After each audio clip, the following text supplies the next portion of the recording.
TIFU roommate won't pay rent, so I destroyed all his stuff. TIFU by destroying my roommate's entire life after he screwed me out of thousands. The baseball bat felt heavier than I expected as I stood in front of Tyler's $2,000 gaming setup. My hands were shaking, not from fear, but from 8 months of suppressed rage finally boiling over. The eviction notice crumpled in my back pocket crackled as I shifted my weight, reminding me exactly why I was here. 3 days. That's all we had left before the sheriff would come and throw our stuff on the curb. 3 days, and Tyler was off at his girlfriend's place for the weekend, probably bragging about his new graphics card while I sat here drowning in debt that should have been split between us. $3,200. That's how much I was in the hole because my piece of shit roommate had been lying to my face for months. I raised the bat.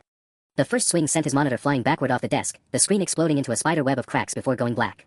The sound was incredibly satisfying, like popping bubble wrap, but with the weight of financial justice behind it.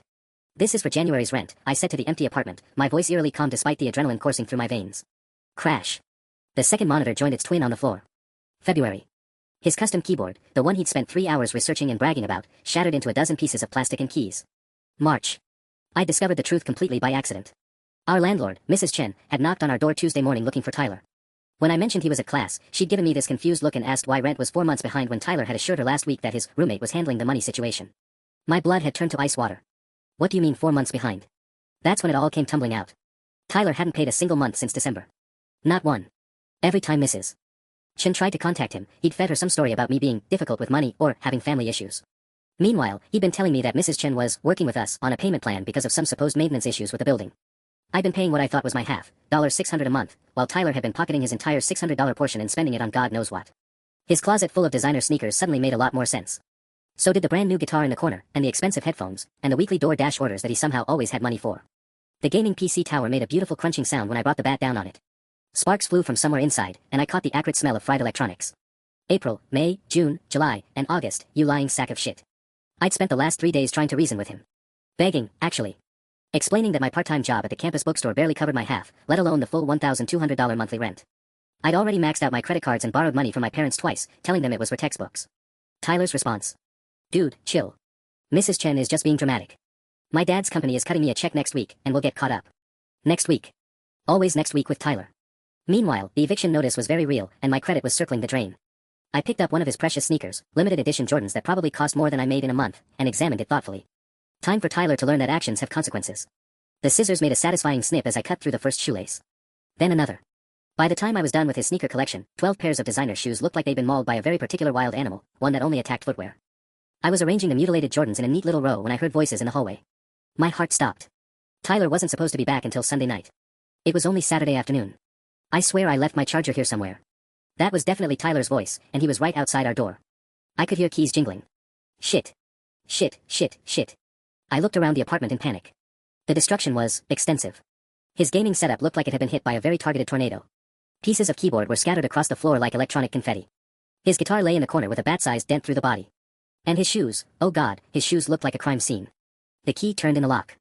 I dove behind the couch, still clutching the scissors, my mind racing through terrible scenarios. What was I going to say? How could I possibly explain this? The baseball bat was lying right there in plain sight next to the destroyed PC tower. Babe, just grab whatever you need and let's go. Your roommate gives me the creeps. A girl's voice. The girlfriend, Madison, I think. I'd only met her twice, and both times she'd looked at me like I was something she'd scrape off her shoe. Yeah, just give me 2 seconds. I want to check if Jake paid the electric bill like he promised. The irony would have been hilarious if I wasn't currently hiding behind furniture like a burglar in my own apartment. The door swung open. The silence that followed was deafening. What the fuck? I squeezed my eyes shut, as if that would somehow make me invisible. Through the gap between the couch cushions, I could see Tyler's white Nikes, the ones I hadn't gotten to yet, standing motionless in the doorway. Tyler. Madison's voice was sharp. Tyler, what happened to your stuff? I don't. His voice cracked. I heard footsteps moving across the room, probably toward what remained of his gaming setup. My computer. My fucking computer. There was a crash as he kicked something, probably a piece of his monitor. Who did this? Who did this? I'd never heard Tyler yell like that. In 8 months of living together, he'd always been the laid-back guy, the smooth talker who could charm his way out of anything. This raw fury in his voice was terrifying. Was it Jake? Madison asked. Oh my god, Tyler, was it your psycho roommate?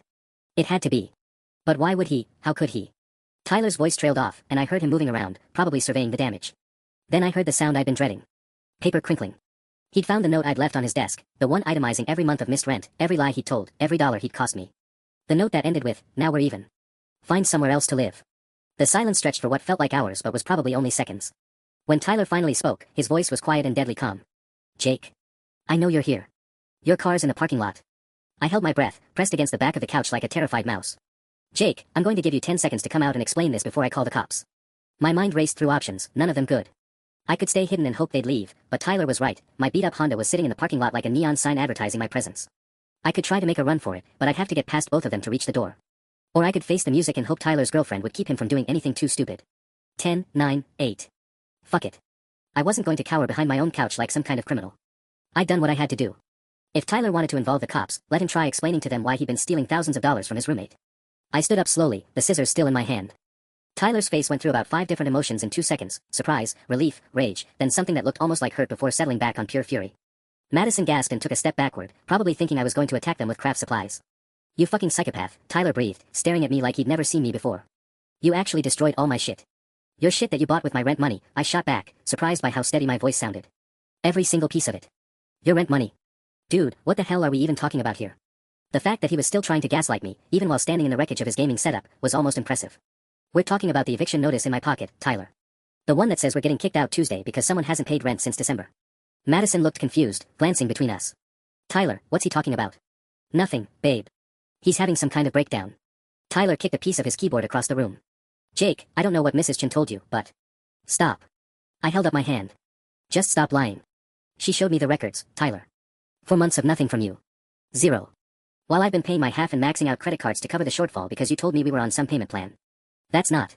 I mean, my dad's check got delayed, and I was going to. Your dad's check.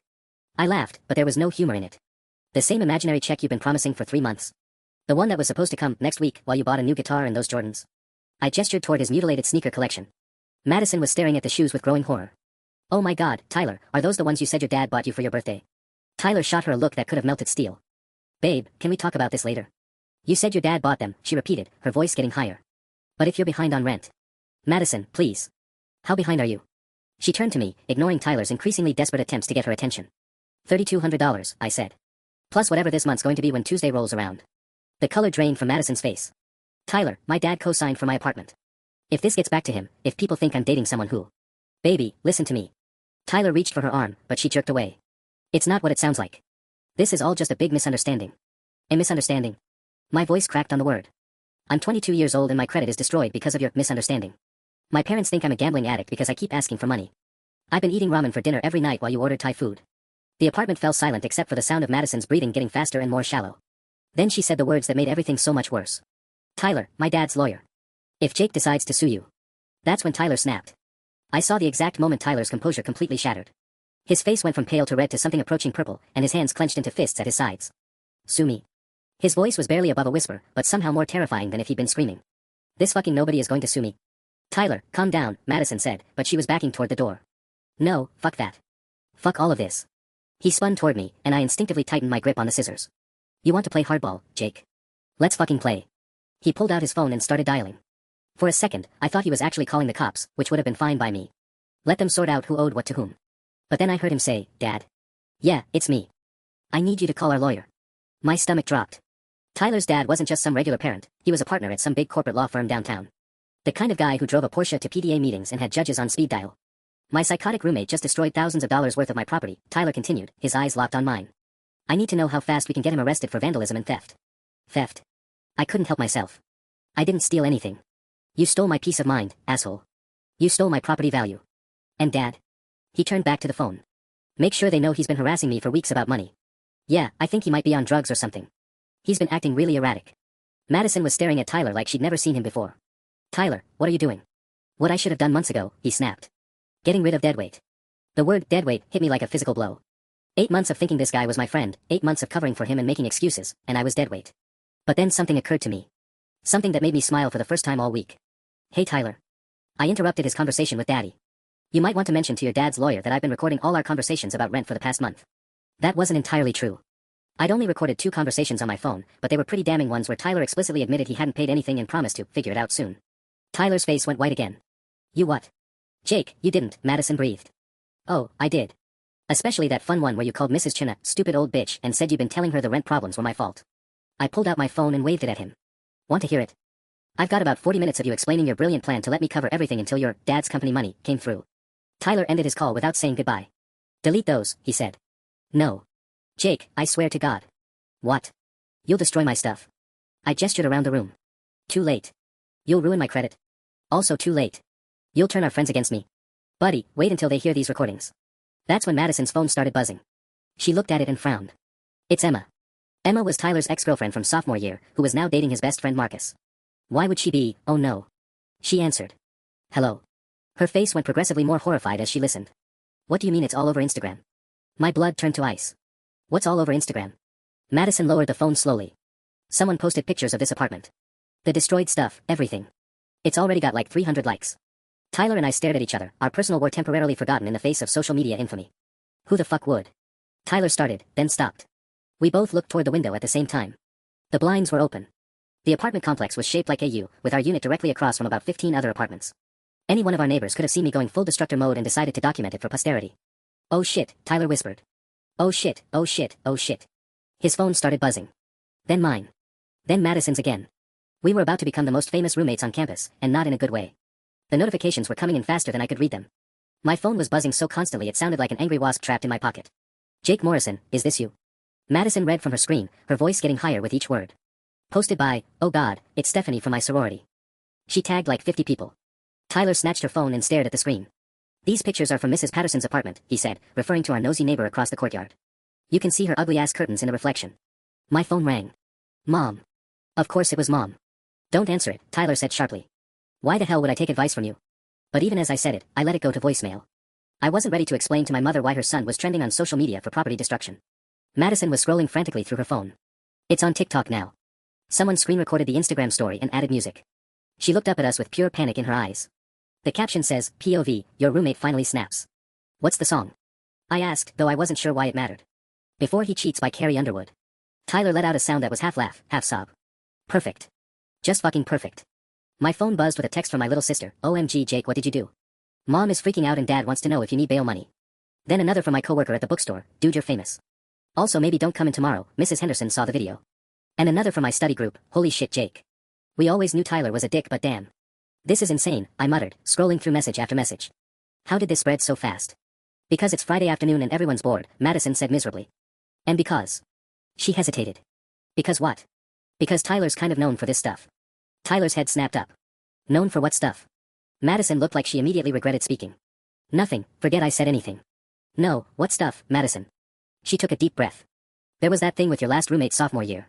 And the situation with Marcus's girlfriend when you borrowed his car. People already thought you were. Were what? Kind of a user, she finished quietly. The silence that followed was deafening. Tyler stared at his girlfriend like she'd just announced she was joining a cult. A user, he repeated. Tyler, come on. You had to know people talked. The way you always forgot your wallet when we went out. How you were always between jobs but somehow had money for concerts and new clothes. Madison's voice was getting stronger, like she'd been holding this back for months. Half my friends told me not to date you. My phone rang again. This time it was a number I didn't recognize. Against my better judgment, I answered. Hello. Is this Jake Morrison? This is Rebecca Collins from the Campus Chronicle. I'd like to ask you a few questions about the incident with your roommate. I hung up immediately, but not before Tyler heard enough to understand what was happening. The fucking school newspaper. He looked like he might throw up. My dad's going to kill me. If this gets back to his firm. Your dad's firm. I laughed bitterly. Tyler, I work at the campus bookstore. Mrs. Henderson probably fired me via TikTok comment. My boss is 70 years old and thinks social media is how teenagers summon demons. Madison's phone rang. She looked at the screen and her face went white. It's my dad, she whispered. The three of us stared at the ringing phone like it was a bomb about to explode. Nobody moved to answer it. That's when we heard the knock at our door. The knock came again, more insistent this time. 3 sharp raps followed by a voice I recognized with a sinking feeling in my stomach. Campus security. We need to speak with the residents of apartment 4B. Tyler, Madison, and I all froze like deer in headlights. Madison's phone was still ringing in her hand, her dad's contact photo, some guy in a business suit who looked exactly like the type to have opinions about his daughter dating users, flashing on the screen. Shit, Tyler whispered. Did someone call them? Why are you asking me? I hissed back. You're the one who called your daddy's lawyer. I hung up before. Campus security, the voice repeated. We know you're in there. We can hear you talking. Madison finally declined her dad's call, but immediately it started ringing again. The sound was impossibly loud in the tense silence. Answer the door, she whispered urgently. If we don't, they'll just get the RA to let them in. She was right. Campus security had master keys and exactly zero patience for avoiding awkward situations. I looked around the destroyed apartment one more time. Tyler's gaming setup looked like it had been hit by a tornado made of spike and baseball bats. His sneaker collection looked like a serial killer's calling card. And I was still holding the scissors like some kind of craft store vigilante. Hide those, Tyler said, pointing at the scissors. Hide what? The evidence of what I did. Tyler, there are pictures of this all over the internet. He ran his hands through his hair. Fuck, I don't know. Try to look normal. Normal. I gestured around the room. Tyler, your computer is literally smoking. Another knock, more aggressive this time. This is Officer Martinez with campus security. Open the door now or we're coming in. Coming. I called out, shoving the scissors into the couch cushions. It was a stupid hiding spot, but my brain wasn't exactly firing on all cylinders. I opened the door to find Officer Martinez, a stocky woman in her 40s who looked like she'd rather be literally anywhere else, flanked by someone I didn't recognize, a younger guy in a suit who definitely wasn't campus security. Mr. Morrison. Officer Martinez consulted her clipboard. We've received multiple reports about a disturbance in this unit. Multiple reports. Madison squeaked from behind me. The guy in the suit stepped forward. I'm Dean Patterson from Student Affairs. We need to discuss a very serious situation that's come to our attention. Dean Patterson. As in, probably related to Mrs. Patterson, our nosy neighbor who'd apparently documented my breakdown for the entire internet. Can we come in? Officer Martinez asked, though she was already stepping past me into the apartment. The moment she saw the destruction, she stopped dead in her tracks. Jesus Christ, she muttered, then caught herself. I mean, this is extensive. Dean Patterson whistled low. The reports didn't exaggerate. He pulled out his phone and started taking pictures. Hey.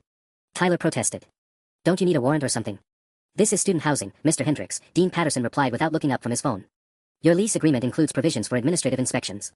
Especially when there are reports of property destruction and potential safety hazards. Safety hazards. I hadn't thought about that angle. The smoking computer probably wasn't great for our deposit. Officer Martinez was walking around the room, documenting everything. Who's responsible for this damage? The three of us exchanged glances. Tyler looked like he was about to throw me under the bus, Madison looked like she wanted to disappear into the floor, and I felt that familiar surge of rage building in my chest again. I said. Jake, don't, Madison started. No, it's fine. I looked directly at Officer Martinez. I destroyed Tyler's stuff because he's been lying about paying rent for months and we're getting evicted Tuesday. Dean Patterson's eyebrows shot up. Evicted? Tyler finally found his voice. That's not, it's complicated. There was a miscommunication with. There was no miscommunication, I cut him off. You stole $3,000 from me and now you're going to get us both kicked out of school housing. Stole. Officer Martinez's pen was moving rapidly across her clipboard. Mr. Hendricks, is this accurate? I didn't steal anything. Jake's having some kind of mental breakdown and... Madison's phone started ringing again. This time she looked at it and her face went completely white. It's my RA, she whispered. Oh God, they're calling everyone. That's when Dean Patterson's phone buzzed. He glanced at it and his expression darkened considerably. Mr. Morrison, he said slowly, are you aware that video footage of this incident is currently circulating on multiple social media platforms? My stomach dropped to somewhere around my ankles. Video footage. He turned his phone toward us. There, in glorious high definition, was a TikTok video shot through Mrs. Patterson's window. It showed me, clear as day, taking the baseball bat to Tyler's gaming setup while some pop song played over the destruction. The caption read, Roommate Revenge Era Sparkles Laptop Computer Skull #Justice for Jake #Roommate Revenge #Destroyed His Life. It had 50,000 views and climbing. 50,000 views, Dean Patterson repeated, his voice getting more clipped with each word. In 3 hours. I watched the number tick up in real time. 51,000, 52,000. Someone had turned my complete mental breakdown into internet entertainment. Sir, this is really just a misunderstanding between roommates, Tyler said, shifting into that smooth-talking mode I'd learned to hate. Jake's been under a lot of stress with finals and work, and... Mr. Hendricks. Officer Martinez cut him off without looking up from her notes. Are you currently enrolled in classes? Yes, ma'am. Business Administration, senior year. And you're employed? Tyler hesitated for just a second too long. I'm between positions right now, but my father's company. So that would be no. She made another note. Mr. Morrison, you mentioned being employed. Campus bookstore, I said. 20 hours a week. Then I remembered Mrs. Henderson probably firing me via social media and added, or I was, anyway. Dean Patterson was still scrolling through his phone, and his expression kept getting worse. There are now multiple videos from different angles. And... He paused, reading something. Someone started a GoFundMe for your rent money, Mr. Morrison. What? All three of us said it in unison. He turned the phone around again. There it was, help Jake pay rent after roommate screws him over. The description included screenshots of what looked like our text message conversations, including Tyler promising to pay next week repeatedly. How did they get our private messages? Tyler demanded. Madison shifted uncomfortably. Tyler, didn't you show me those texts last month? When you were complaining about Jake being uptight about money? You showed her our private conversations. I stared at Tyler in disbelief. I just needed to vent. Madison, you didn't post those anywhere, right? Right? Madison's silence was answer enough. Officer Martinez looked up from her clipboard. The GoFundMe has raised $800 in the last hour. I felt like I was living in some kind of alternate reality where my complete life implosion had become crowdsourced entertainment. Strangers on the internet were literally paying my rent while I stood in the wreckage of my roommate's expensive toys, being questioned by campus security. This is insane, I muttered. It gets worse, Dean Patterson said, still reading from his phone. The local news has picked it up. Channel 7 wants to interview both of you for their 6 o'clock broadcast. Tyler made a sound like a deflating balloon. The news? My dad watches Channel 7. He's going to see this before I can explain. His phone started ringing. We all looked at the screen, Dad. Don't answer that, Madison said quickly. I have to answer it. If he sees the news first. Tyler, Dean Patterson interrupted, I strongly advise you not to speak to anyone about this situation until you've consulted with Student Legal Services. Student Legal Services? Tyler's voice cracked. Why would I need? Because, Officer Martinez said, flipping to a new page on her clipboard, destruction of property worth over $1,500 is a felony in this state. And based on what I'm seeing here. She gestured around the room. We're well over that threshold. The word felony hit me like a punch to the gut. I'd been so focused on getting back at Tyler that I hadn't thought about actual legal consequences. Criminal record. Potential jail time. Trying to explain to future employers why I'd been arrested for destroying someone's gaming setup with a baseball bat. But he stole from me first. I protested. That's a civil matter, Officer Martinez replied. This is criminal damage to property. Two very different things. Tyler's phone stopped ringing, then immediately started again. Answer it, Dean Patterson said. But don't discuss details. Just tell him you'll call back. Tyler accepted the call with shaking hands. Hi Dad, no, I can't really talk right now, yes, I saw the video. Dad, please, I'll call you back in an hour. I could hear yelling through the phone even though Tyler had it pressed to his ear. He hung up and looked like he might throw up. He's driving here. Now. He'll be here in 45 minutes. Madison buried her face in her hands. My parents are going to kill me. Being associated with this. Officer Martinez closed her clipboard with a sharp snap. Here's what's going to happen. Mr. Morrison, you're coming with me to file an incident report. Mr. Hendricks, you'll need to document everything that was damaged for insurance purposes. And both of you need to understand that this situation is far from over. She headed toward the door, then turned back. Oh, and gentlemen. I'd stay off social media for the foreseeable future. This has already gotten completely out of hand. As if on cue, all three of our phones buzzed simultaneously with notifications. The circus was just getting started. As Officer Martinez led me toward the door, my phone started vibrating with an incoming call. The name on the screen made my blood run cold, Mrs. Chen, landlord. I need to take this, I said, stopping in the hallway. Officer Martinez nodded grimly. Put it on speaker. This might be relevant. I accepted the call with trembling fingers. Hello, Mrs. Chen. Jake. Thank God you answered. I've been getting calls all afternoon about some video. What is happening over there? You've been getting calls. My voice came out as a croak. Channel 7 News called my office asking for a statement about the rent dispute that led to property destruction. Then 3 different reporters showed up at my building downtown. Someone gave them my work address. Officer Martinez and I exchanged glances. This was spiraling way beyond what either of us had anticipated. Mrs. Chen, I can explain. No need to explain, Jake. I saw the video. Everyone has seen the video. Her voice softened slightly. But we have bigger problems now. I just got off the phone with my insurance company. My stomach dropped. Your insurance company. They're saying this incident might void the coverage for the entire building. Something about tenant-related destruction and viral social media incidents creating liability exposure. They want to inspect the unit and review all our tenant screening procedures. Officer Martinez was taking notes again, her expression growing more serious. Mrs. Chen, what does that mean exactly? It means, Jake, that if they drop our coverage, I'll have to evict every tenant in the building until I can find new insurance. All 48 units. The hallway started spinning. I'd gone from destroying Tyler's stuff to potentially displacing 48 families because some bored college students made my breakdown go viral. That can't be legal, I said weakly. It's completely legal if the insurance company determines the building is too high risk. And apparently, having tenants who go viral for property destruction qualifies as high risk. Officer Martinez leaned toward the phone. Mrs. Chen, this is Officer Martinez with campus security. Has anyone from the media attempted to enter the building? 3 news vans are parked outside right now. And I've got reporters trying to interview my other tenants about whether they feel safe living in the same building as the viral roommates. One of them asked Mrs. Patterson from 4C if she was worried about copycat incidents. Mrs. Patterson. The same neighbor who'd filmed my meltdown and apparently started this whole media circus. Mrs. Chen, I said, what can I do to fix this? Honestly, Jake. I don't know if you can. The insurance company is sending an investigator Monday morning. If they decide to drop us. She trailed off. Monday morning. Officer Martinez interjected. That's before the original eviction date. The eviction is the least of our problems now. If the insurance gets cancelled, the bank could call the mortgage due immediately. I could lose the entire building. I slumped against the hallway wall.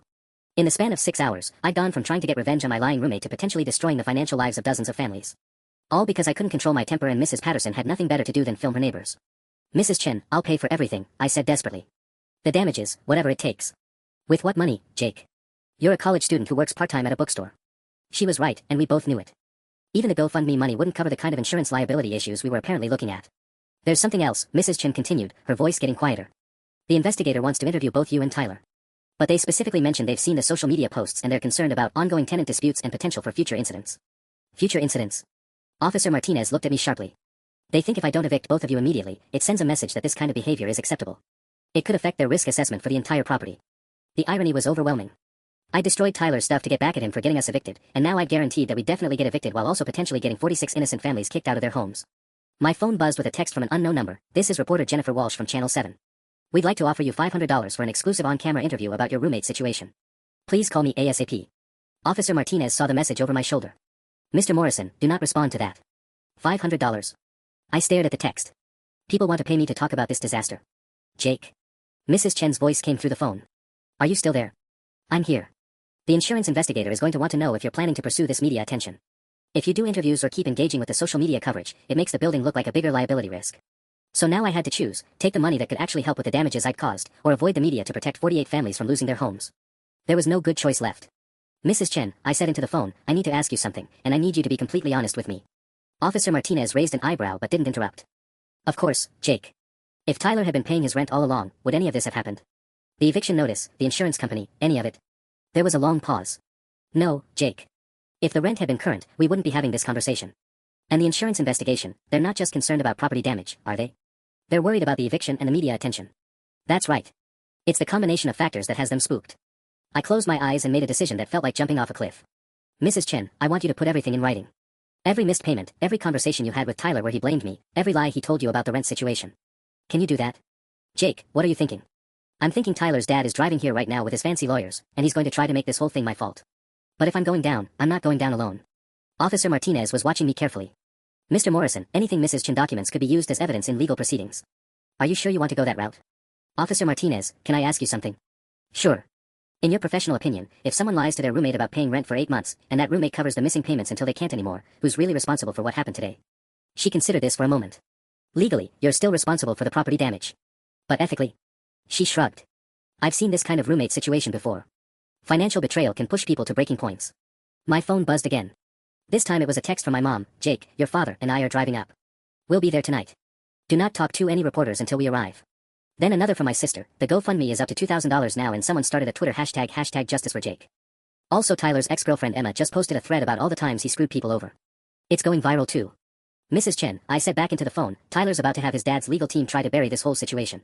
But what if the real story came out? What if people knew exactly how we got to this point? What are you suggesting? I looked at Officer Martinez, who was still taking notes. I'm suggesting that maybe the insurance company needs to understand that this wasn't some random act of violence by an unstable tenant. This was the inevitable result of months of financial fraud and manipulation. Jake, be very careful here, Officer Martinez warned. Anything you say could.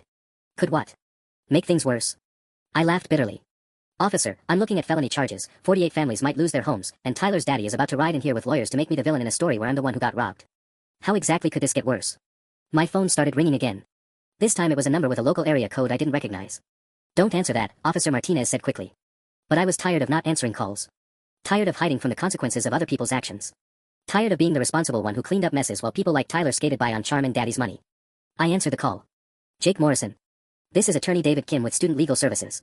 I'm calling because we've been contacted by several parties regarding your situation, and I think you need representation immediately. Several parties. The university, your landlord's insurance company, and someone claiming to represent Tyler Hendricks' family. Mr. Morrison, you need to stop talking to people right now and let me handle this. Officer Martinez was nodding vigorously, but I had one more question. Mr. Kim, hypothetically, what happens if someone has evidence that their roommate committed rent fraud for months before the property damage occurred? Hypothetically, he said carefully, that could change everything. Mr. Morrison, Attorney Kim's voice turned sharp through the phone, I need you to stop talking immediately. Don't say another word until I get there. But it was too late. Officer Martinez was staring at me with new interest, and I could see the gears turning in her head. Evidence of rent fraud, she repeated, pen poised over her clipboard. What kind of evidence? Jake, hang up the phone, the lawyer commanded, but I was already in too deep to stop now. Text messages, I said, looking directly at Officer Martinez. Voice recordings. 8 months of Tyler promising to pay rent while spending the money on other things. And Mrs. Chen has records of every conversation where he blamed me for the missing payments. Mr. Morrison, I'm ordering you to hang up that phone and invoke your right to remain silent. Attorney Kim's voice was practically shouting through the speaker. But Officer Martinez was already radioing someone. This is Martinez in Building 4. I need a detective down here for a possible fraud investigation. My stomach lurched. I'd wanted to expose Tyler's lies, but I hadn't thought about how involving fraud charges might complicate everything. Now we weren't just dealing with my property damage, we were looking at a full criminal investigation. Jake. Tyler's voice echoed down the hallway. He was running toward us, Madison close behind, his face pale with panic. What are you telling them? The truth, I said, finally hanging up on the lawyer who was probably having an aneurysm somewhere across campus. What truth? We agreed the rent thing was just a misunderstanding. Officer Martinez looked up sharply. We? When did you two agree on anything? Tyler realized his mistake immediately, but it was too late. I just meant. You meant you wanted Jake to lie for you, Madison said quietly. Like you wanted me to lie to my sorority sisters about why you never had money for anything. Madison, not now. No, Tyler, definitely now. Her voice was getting stronger, like she was finally finding her backbone. Officer Martinez, he owes other people money too. Not just Jake. Tyler spun around to face her. Are you seriously doing this right now? Marcus lent you $300 for books last semester. Emma paid for your spring break trip because you said your dad's check was delayed. And you still owe me for. Shut up, Madison. Don't tell her to shut up, I snapped, stepping closer to Tyler. She's finally telling the truth about what kind of person you really are. What kind of person I am. Tyler's voice was rising. I'm not the psychopath who destroyed thousands of dollars worth of stuff. No, you're the sociopath who stole thousands of dollars and gaslit everyone into thinking it was their fault. Officer Martinez stepped between us. Both of you need to calm down before this gets worse. But Tyler was beyond rational thought. The smooth-talking charm was completely gone, replaced by something ugly and desperate. You want to know what kind of person Jake is? He said, addressing Officer Martinez but pointing at me. He's been stealing my food for months. Going through my mail. I think he's been using my Netflix password to watch my account and see what I'm doing. Your Netflix password? I stared at him in disbelief. Tyler, you asked me to pay for the subscription because you were between jobs. And my food. You mean the groceries I bought because you never contributed to household expenses? Madison was shaking her head slowly, like she was watching Tyler transform into someone she'd never seen before. Tyler, stop. You're making this so much worse. Worse? Madison, they're trying to arrest me for being poor. My dad works 80 hours a week to send me to school, and this entitled little. Your dad works at a law firm. I interrupted. You drive a BMW. It's leased. With money you should have been paying in rent. Officer Martinez's radio crackled to life. Martinez, Detective Rodriguez is en route. ETA 5 minutes. Also, we've got news crews requesting access to the building. News crews. This was about to get so much worse. Tyler heard the radio too, and something shifted in his expression. The panic was still there, but now there was calculation behind it. I'd seen that look before, usually right before he talked his way out of consequences. Officer Martinez, he said, his voice suddenly calm and reasonable, I think Jake might be having some kind of mental health crisis. This level of destruction, the paranoid accusations about money, has anyone considered that he might need psychiatric evaluation? The words hit me like ice water. He was trying to make me look crazy. You absolute piece of shit, I breathed. See? Tyler spread his hands like he'd just proven his point. This kind of violent language, the inability to control his temper. I've been worried about him for weeks. Madison stared at Tyler like she'd never seen him before. You cannot be serious right now. But I could see in Officer Martinez's eyes that Tyler's words were having an effect. Mental health angle plus property destruction plus viral social media meltdown probably did paint a concerning picture. That's when my phone rang again. The caller ID made my blood run cold. Dean Patterson, Student Affairs. I stared at Dean Patterson's name on my phone screen, my finger hovering over the answer button. Officer Martinez was watching me expectantly. Tyler was still wearing that calculated expression that made my skin crawl, and Madison looked like she wanted to disappear into the floor. Answer it, Officer Martinez said. This could be important. I accepted the call with shaking hands. Hello, Dean Patterson. Mr. Morrison, where are you right now? His voice was clipped and professional, but I could hear stress underneath it. I'm in the hallway outside my apartment with Officer Martinez. Good. Don't move. I need to speak with both you and Mr. Hendricks immediately. There was a pause, then, we have a significant problem. Tyler leaned closer, trying to hear the conversation. His proximity made my skin crawl after what he'd just tried to pull with the mental health accusations. What kind of problem? I asked. The kind that involves the university's legal department, multiple news outlets, and a very angry phone call I just received from the Board of Trustees. Dean Patterson's voice got quieter. Mr. Morrison, are you aware that someone has started a petition calling for Mr. Hendricks' expulsion? What? All three of us said it simultaneously. It's on change.org. Expel financial predator Tyler Hendricks from State University. It has over 3,000 signatures in the last hour. Tyler's face went white as a sheet. That can't be real. Oh, it's very real, Mr. Hendricks. And it includes what appear to be screenshots of text messages between you and multiple students, all following the same pattern of borrowing money and making excuses about repayment. Madison buried her face in her hands. Oh my God, Tyler. How many people did you borrow from? It gets worse, Dean Patterson continued. Someone created a Google spreadsheet documenting every person on campus who claims you owe them money. The current total is over $8,000. $8,000. I felt like I'd been punched in the stomach. I thought I was the only one Tyler had been scamming, but apparently he'd been running this con on half the campus. That's impossible, Tyler said, but his voice lacked conviction. People are just making stuff up now because of the video. Officer Martinez was taking notes furiously. Dean Patterson, is this spreadsheet publicly available? Unfortunately, yes. And it's been shared on every social media platform imaginable. Hashtag Tyler owes me is trending on Twitter. I pulled out my phone and searched for the hashtag. The results made my head spin. Dozens of tweets from students sharing screenshots of conversations with Tyler. Venmo requests that had gone ignored for months. Photos of Tyler at expensive restaurants and concerts while owing people money. One tweet particularly caught my attention. Tyler Hendricks borrowed $400 from me for emergency car repairs, then posted Instagram stories from Cancun the next week. Hashtag Tyler owes me, hashtag expose financial abusers. Jesus Christ, Tyler, Madison whispered, reading over my shoulder. You went to Cancun with Marcus last month. You told me your dad paid for that trip. He did. That's not. Tyler was scrolling through his own phone now, probably seeing the same tweets I was. Some of this stuff is from like freshman year. People are taking things out of context. What context makes borrowing money and not paying it back acceptable? I snapped. Mr. Morrison, Mr. Hendricks, Dean Patterson's voice cut through our argument. I need you both in my office in 30 minutes. Officer Martinez, please escort them over when Detective Rodriguez is finished. Detective Rodriguez? Tyler's voice cracked. Why is there a detective coming? Because, Mr. Hendricks, when multiple people allege financial fraud totaling thousands of dollars, it becomes a criminal matter. Dean Patterson sounded exhausted. And because Channel 7 just aired a breaking news segment about financial abuse among college roommates featuring your situation. My stomach dropped. They aired something already. They interviewed 3 students who claim Mr. Hendricks owes them money. And they got a statement from your landlord about the rent situation. Dean Patterson paused. Mr. Morrison, they also tried to interview your parents. My parents? My voice came out as a squeak. How did they even get their contact information? Social media is a powerful research tool, unfortunately. Your mother declined to comment, but she did confirm that you borrowed money from them multiple times this semester for what you called educational expenses. I wanted to disappear into the floor. My parents now knew I'd been lying to them about why I needed money. They probably thought I was gambling or worse. Dean Patterson, Officer Martinez interjected, we're going to need to document all of these allegations for the investigation. Can you forward me that spreadsheet and the petition information? Already on it. I'm also working with IT to see if we can get the social media posts preserved as evidence before anyone starts deleting things. Tyler was frantically typing on his phone, probably trying to delete posts or conversations. But based on the screenshots I was seeing on Twitter, he was way too late. Oh, and gentlemen. Dean Patterson added. Whatever you do, don't leave campus. The local police want to speak with both of you, and if this becomes a criminal investigation, leaving could be construed as fleeing. The irony was overwhelming. This morning I'd been worried about getting evicted from my apartment. Now I couldn't even leave campus without looking like a criminal. Dean Patterson, I said, what happens to our enrollment status while this investigation is happening? That depends entirely on what Detective Rodriguez finds, he replied grimly. But I'll be honest with you both, the university is under enormous pressure to take action. When students start trending on social media for financial fraud and property destruction, it creates liability issues for the entire institution. Tyler finally stopped typing and looked up at me with something that might have been panic or rage. This is all your fault, he said quietly. If you just kept your mouth shut and handled this privately. Privately? I stared at him in disbelief. Tyler, you stole thousands of dollars from me and apparently half the campus. There is no handling this privately. I didn't steal anything. I borrowed money with every intention of paying it back. With what money, Tyler? Madison finally exploded. You don't have a job.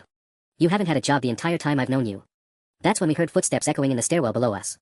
Heavy, purposeful footsteps that sounded like they belonged to someone who definitely wasn't a college student. Detective Rodriguez was here. And based on the sound of multiple sets of footsteps, he wasn't alone. Detective Rodriguez turned out to be a tall, no-nonsense woman in her 50s who looked like she'd seen every possible way college students could ruin their lives. She was followed by a younger officer and someone in a cheap suit who introduced himself as Detective Morris from the Financial Crimes Unit. Well, Detective Rodriguez said, surveying the hallway full of people and the destroyed apartment visible through the open door, this is definitely not your average roommate dispute. Tyler immediately shifted into charm mode. Detective, I'm so glad you're here. I think we can clear this whole thing up pretty quickly. My roommate has been under a lot of stress lately. Mr. Hendricks, Detective Rodriguez cut him off without looking up from her notepad. I've spent the last 20 minutes reading through approximately 40 screenshots of conversations where you've borrowed money from fellow students. Would you like to explain that pattern? Tyler's mouth opened and closed like a fish out of water. Those are private conversations taken out of context. Context like this text to Emma Walsh. Detective Morris pulled out his phone and read, Hey babe, my dad's company payment got delayed again. Could you spot me $300 for rent? I'll pay you back with interest as soon as the check clears. Sent last October. According to Ms. Walsh, she never received any repayment. Emma's my ex-girlfriend, Tyler said desperately. She's obviously bitter about our breakup and trying to make me look bad. What about Marcus Chen? Also your bitter ex-girlfriend? Detective Rodriguez raised an eyebrow. Or David Park. Sarah Martinez. Jennifer Kim. She was reading names from her notepad. Mr. Hendricks, we've identified at least 15 different students who claim you owe them money, with a consistent pattern of excuses about delayed family payments. Madison was backing away from Tyler like he had some kind of contagious disease. Tyler, 15 people. You borrowed money from 15 different people. It's not like that, Tyler said, but his voice was getting higher and more frantic. College is expensive, and sometimes there are cash flow issues. Cash flow issues don't explain this, Detective Morris interrupted, holding up his phone again. We have your Instagram account, Mr. Hendricks. Designer clothing, expensive restaurants, concert tickets, spring break trips. All posted during periods when you were allegedly unable to pay people back. I watched Tyler's face cycle through about 6 different emotions as he realized how thoroughly he documented his own fraud. Every expensive dinner he'd posted, every designer purchase he'd bragged about, every vacation photo, it was all evidence that he'd had money for fun while claiming to be broke when it came to debts.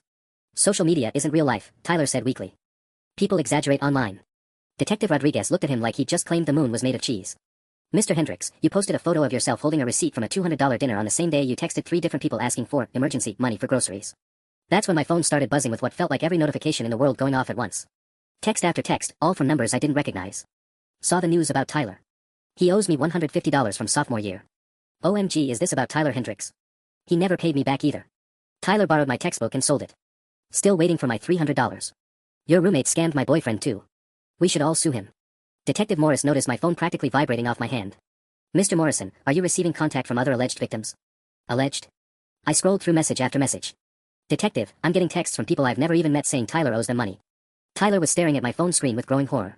They're just bandwagon jumping. People see an opportunity to get free money and they pile on. Free money. Madison's voice was ice cold. Tyler, I lent you $400 last semester for your car insurance. You said your dad was switching companies and there was a gap in coverage. Madison, please. You don't even pay for car insurance, do you? Your dad handles all that from his law firm. Detective Rodriguez and Detective Morris exchanged a look that clearly said they'd seen this type of situation before. Mr. Hendricks, Detective Rodriguez said, closing her notepad with a sharp snap, you have the right to remain silent. The Miranda rights felt like they were happening to someone else. I stood there in the hallway, watching Detective Rodriguez recite Tyler's constitutional protections while my phone continued buzzing with messages from people I'd never met, all claiming Tyler owed them money. You have the right to an attorney. If you cannot afford an attorney, one will be provided for you. Tyler's face had gone completely gray. Wait, you're arresting me? For what? Felony theft by deception, Detective Morris said, pulling out handcuffs. And we're just getting started. Turn around and put your hands behind your back. This is insane. Tyler's voice cracked as he complied. Jake destroyed thousands of dollars of my property and I'm the one getting arrested? Detective Rodriguez looked at me. Don't worry, Mr. Morrison. We'll get to you next. My stomach plummeted. I'd been so focused on Tyler's arrest that I'd forgotten about my own legal problems. The destroyed gaming setup was still sitting in our apartment like evidence of my complete mental breakdown.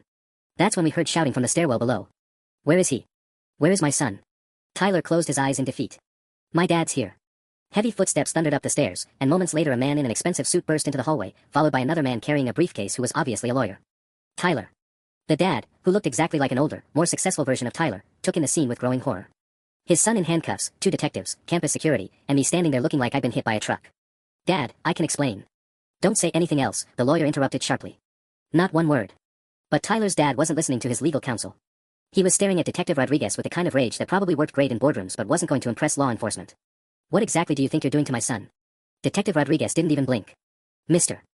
Hendricks, your son is under arrest for multiple counts of theft by deception. You can speak with him after processing. Theft? That's ridiculous. Tyler, tell them this is all a misunderstanding. The lawyer grabbed Mr. Hendricks' arm. Richard, stop talking. Let me handle this.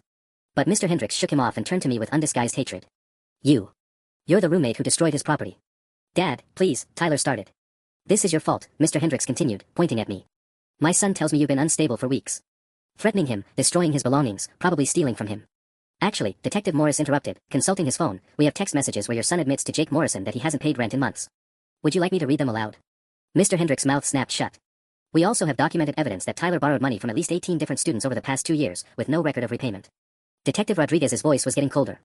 The total amount is approaching $10,000. 10,000. Madison gasped. Tyler, how is that even possible? That's impossible, Mr. Hendricks said, but his voice had lost some of its conviction.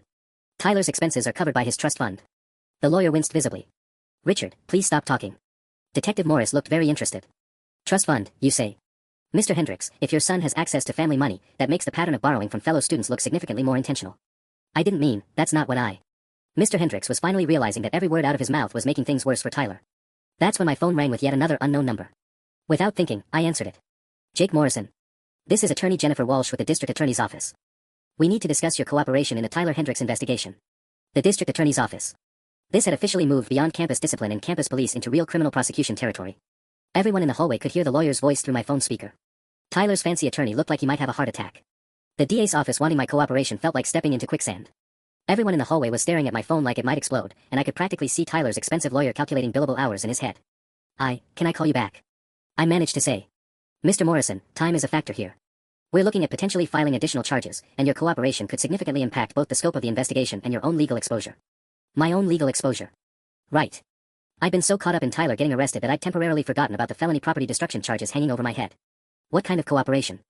I asked, ignoring the frantic head shaking from Tyler's lawyer. We need you to preserve all communications with Mr. Hendricks. Text messages, emails, recorded conversations, financial records. Everything. And we'll need you to provide a detailed timeline of the financial relationship between you and the defendant. The defendant. Tyler had gone from my lying roommate to the defendant in the span of 30 minutes. Jake, don't say anything else, Tyler called out desperately. They're trying to use you. Use me? I looked at Tyler, still handcuffed between 2 detectives, his father red-faced with rage, and his lawyer looking like he wanted to disappear. Tyler, you used me for 8 months. You used Madison, Marcus, Emma, and apparently half the campus. I think I'm done being used.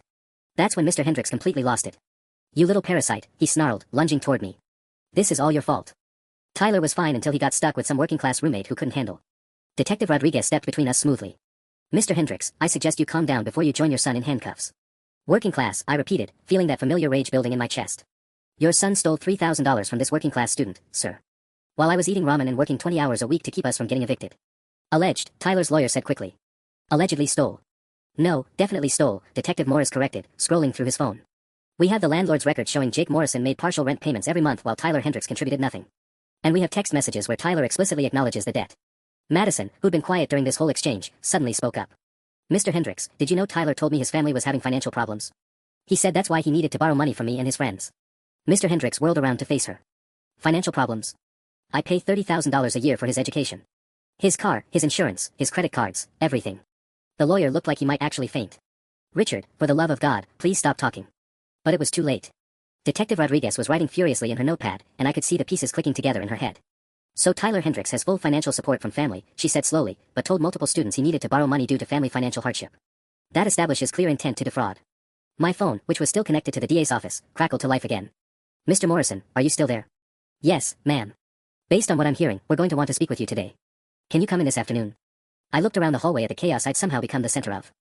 Tyler in handcuffs, his father having a meltdown, Madison looking like she discovered her boyfriend was a serial killer, and campus security trying to manage what was essentially a crime scene in a college dorm. Yes, I said into the phone. I think I'd like that very much.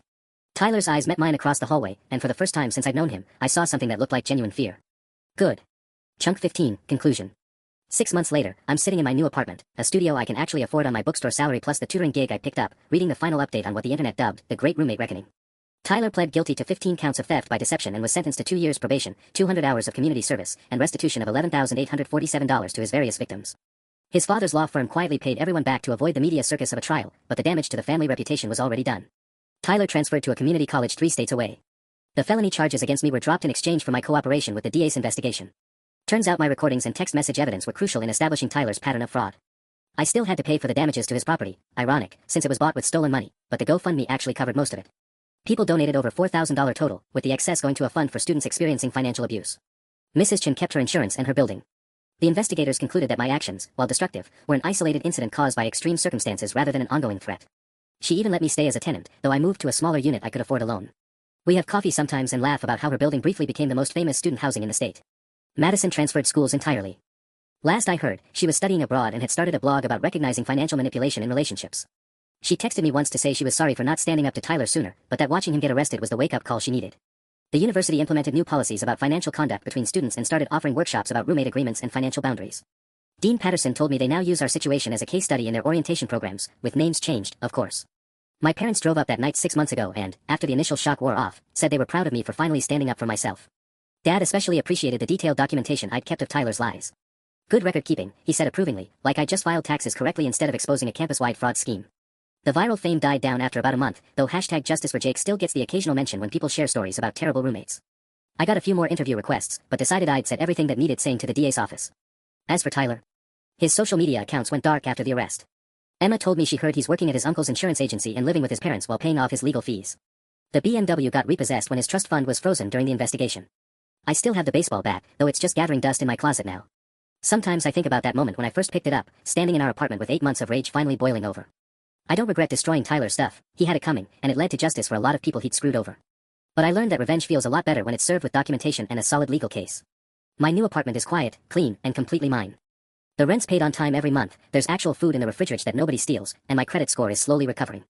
Tyler taught me an expensive lesson about trusting people, but he also taught me something more valuable. Sometimes the best way to destroy someone's life is to simply tell the truth about them.